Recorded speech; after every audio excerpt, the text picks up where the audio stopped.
Bonjour à tous et bienvenue sur Doctissimo pour votre Minute Santé consacrée à la sexualité féminine.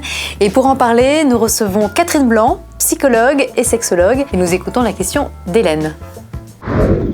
Hélène, 28 ans, se demande si l'absence de lubrification vaginale traduit un manque de désir.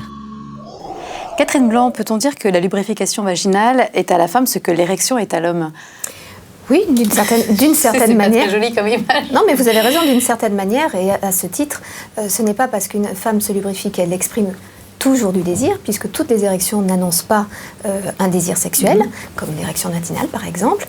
Et de même, toute absence de lubrification ne traduit pas nécessairement un non-désir, puisque les choses sont éminemment plus complexes entre les histoires corporelles et les histoires psychiques de ce qui se joue dans l'instant. Et donc on ne peut pas dire qu'une femme qui ne lubrifie pas, par exemple, c'est un peu comme un homme qui connaît une panne sexuelle ou...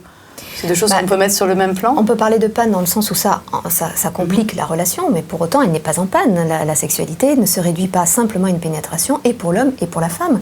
Donc ce serait dommage de dire qu'on ne peut rien faire parce que un sexe ne s'érige pas d'un côté, un autre ne se lubrifie pas de l'autre. Maintenant, effectivement, ça peut compliquer le rapport, et donc il faut le mettre dans le meilleur contexte. Il y a des tas de petits trucs, comme les lubrifiants, comme sa propre salive, pour aider le bon fonctionnement, parce qu'un vagin n'est jamais sec. Fondamentalement. Ça peut être son entrée qui est un peu plus sèche et qui empêche du coup une pénétration facile et confortable, et qui du coup, étant pas confortable, devient vraiment handicapant. Alors justement, parlons de ces gels.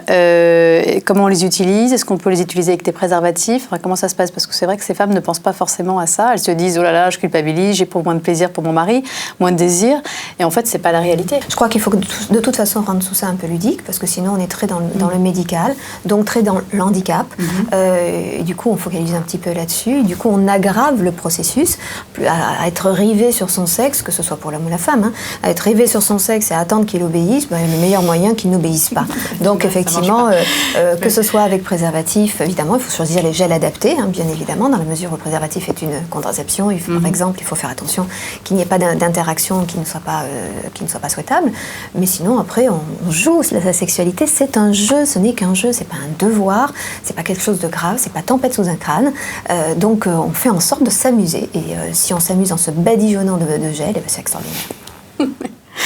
Je ne sais pas s'il y a des gels d'ailleurs qui ont des goûts particuliers ou pas. Je ne sais pas s'ils ont fait ça. Ah bien écoutez, je ne sais pas non plus. Je vous laisse regarder dans la section en pharmacie. Du coup, la question me vient.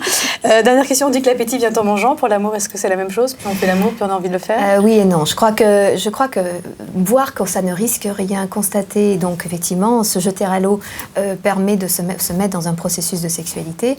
Maintenant, se jeter à l'eau, pour se dire que ça va finir par arriver, on se fait souvent violence et du coup, on entérine plutôt une inquiétude.